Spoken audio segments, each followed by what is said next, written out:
Ladies and gentlemen, this is the Anecdotal Economist, and today we're going to be talking about pullbacks. Did we already have one? Are we going to get one? And how many more can we possibly get before this is all over? And this is where we cue the intro. But I'm still not doing one because I've been busy the last week or so.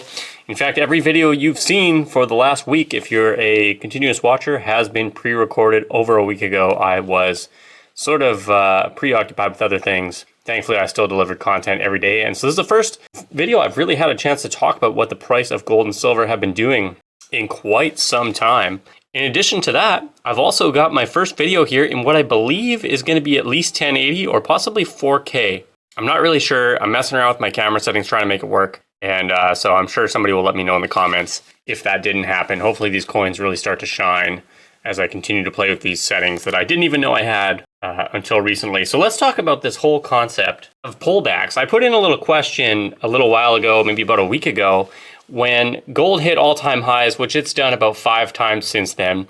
Very good times if you own a lot of gold. Good time to own gold, not a great time to buy gold. But I put out the question, does this count as a pullback? And I think at that point, gold had pulled back maybe $25, $30. You could look at it as a percentage. At the end of the day, I just don't see it as a pullback. And 75% of voters agreed this is not a pullback. And when you ask the question, like, what is a pullback? Really what that comes down to is your mindset. You know, how are you thinking about this? Are you just saying like, oh my gosh, I'm not making any money. I'm hanging on every price swing.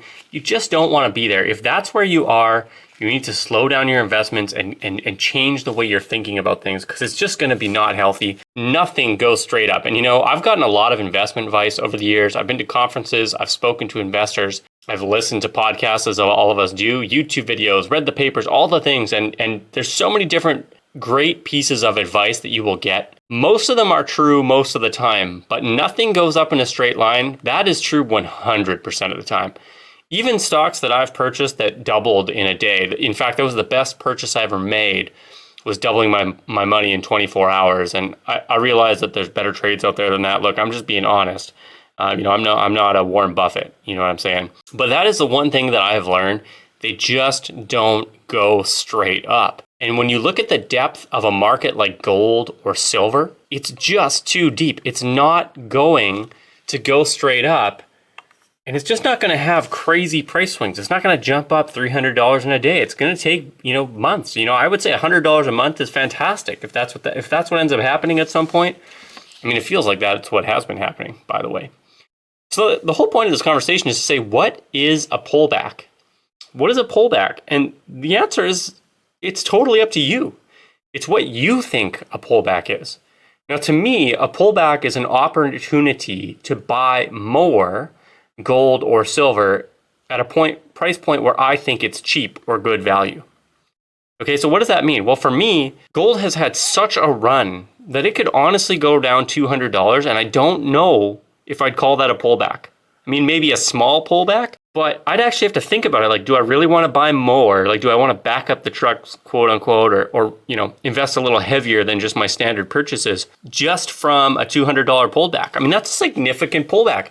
If you look at the mindset just a year ago when we were under $2,000, if you went from $2,000 to $1,800, man, that turned a lot of people off the game. And so I just want you guys to think about that, because I think there's going to be a lot of turbulence in the coming months and years in the precious metals. There's just so many things going on. The election is coming up. I'm definitely going to have some thoughts before the election and after it. And so it's kind of like, man, you got to be paying attention to these pullbacks, but you also got to kind of take a breath and ask yourself, is this really that big a deal? In the grand scheme of things, can I just maintain discipline, stay calm, pick up a little silver bar and enjoy it? Or am I going to go drive myself crazy because I'm just, I'm worried about every little pullback? And the whole point of this video is just to think about what is an actual pullback and does it affect you? And so I think I titled this video something along the lines of when to lean in or something like that. Who knows? Sometimes I change it after the fact. But what I would suggest to you is that that's really what you should think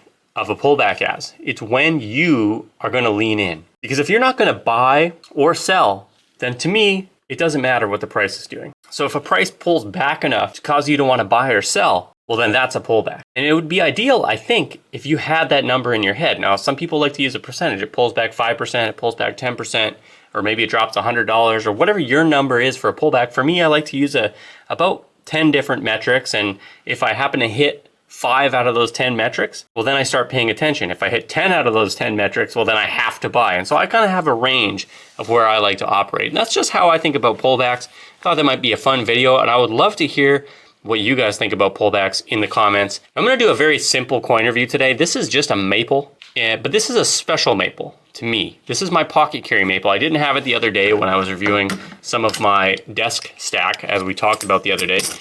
And this is just one I kind of keep on me all the time. And it actually went through the wash again. It's been through the wash many a time. And you can see, I mean, it's not really tarnishing. It's got a little bit of tarnish in the cracks where it's protected, but it's staying shiny. But this is a 1988. We got the old, well, young Elizabeth on there. Lizzie the First. Well, it's Queen Elizabeth II, but I think this is her first portrait. Very young looking. This is 1989. This is the second year of the maple. So this is my review for today. $5 1988 maple. And this kind of asks the question, I have not started collecting these maples. I only have maybe 4 or 5 different years of maples. I'm not really sure exactly. Maybe I have a little more than that. But, you know, it's an interesting coin. And while I'm reviewing it, there's not that much to say. It doesn't have the mint shield. It's still a fantastic coin. It's still 999 is fine because the Royal Canadian Mint was the first to do that. And I think that's cool. Maybe someday I will decide to collect all these. I think I'd want to collect the Eagles first, but you guys let me know what you think. I think it's a really cool coin. But I want to take a second and just point out, like, I have some pretty good knowledge of some of these coins. You know, I'm more about the investment and the price of metal. I'm not about this whole, like, knowing every single year of kook just by looking at it, knowing whether it's a, you know, if I was to look at this side and look at the year, should I know if it's the first Lizzie or the second Lizzie or the third Lizzie? I mean, I would know the difference between King Charles at this point, right? But, you know, I got a lot of people commenting on the Eagle, and I said it was a Type 2. Apparently, I don't even remember. I didn't actually go back and watch the video, but apparently I said this Eagle was a Type 2, and it is very clearly a Type 1. And the reason that I said it was a Type 2 is literally because I'm talking in these videos. I'm not always thinking, I'm not actually seeing what I'm holding in my hands a lot of the time because I'm thinking about what I want to say. And I looked at the year of the coin, which was 2020. Okay, this is a 2020 Eagle that I have. And I thought in my head, I'm like, I'm pretty sure they changed that in 2020. And I just said, okay, I think this is a Type 2. I honestly just didn't even think about it. And amazingly, like 4 or 5 people were like, I'm unsubscribing from the channel. And I just got to say, I mean, you do you, man. I mean, this channel, I don't want anybody to think I'm super smart. I know everything. I am just here enjoying myself. If I'm not enjoying myself, I stop doing these videos. For me, this is just about fun, sharing some ideas with precious metals.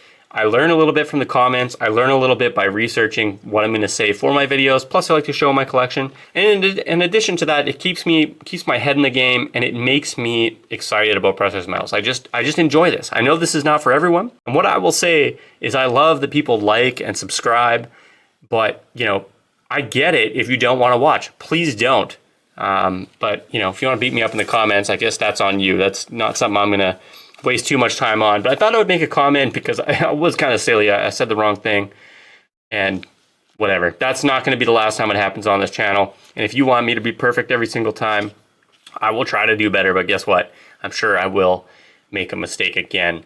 So I just got to say, I've surpassed 2,000 subscribers. I'm very excited about it. I was actually going to do a video leading up to that. I didn't make it. So I'm excited to hit 2024 subscribers because that's the year, and I always have these little milestones in my head that I think are going to be fun to hit.